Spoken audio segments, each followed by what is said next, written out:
السلام علیکم ورحمۃ اللہ وبرکاتہ۔ ناظرین محترم، جس طرح کہ آپ تمام حضرات جانتے ہیں کہ آج NA 245 کراچی کے اندر الیکشن ہو رہے ہیں، تو ناظرین محترم اگر اب آپ کو وہاں کے تازہ ترین مناظر سے آگاہ کروں تو الحمدللہ فی الحال کے مطابق جو ہے وہ تحریک لبیک پاکستان کی پاور جو ہے وہ مضبوطی کے ساتھ جا رہی ہے۔ تحریک لبیک پاکستان کے کارکنان جو ہیں وہ پولنگ اسٹیشن پر موجود ہیں۔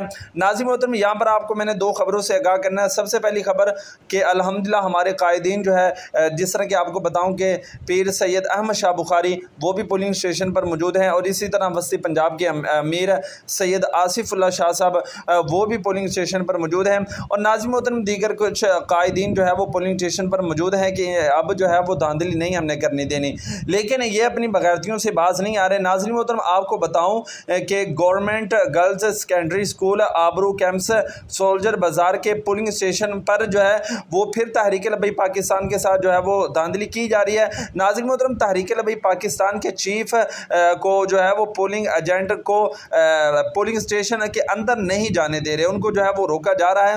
تو میں گزارش کرتا ہوں کہ الیکشن کمیشن آف پاکستان جو ہے وہ اس پر جلدی جو ہے وہ نوٹس لیں، کیونکہ یہ پرامن طریقے کے ساتھ الیکشن کروائے جائیں۔ یہ جو دھاندلی کا سلسلہ انہوں نے ابھی سے شروع کر دیا ہے، اس کو جلد از جلد جو ہے وہ روکا جائے۔ باقی ناظرین محترم انشاءاللہ آپ کو لیٹسٹ اپڈیٹ الیکشن کے ہمارے چینل پر ملتی رہیں گی، تو تمام دوست ہمارے چینل کو ضرور سبسکرائب کر لیں۔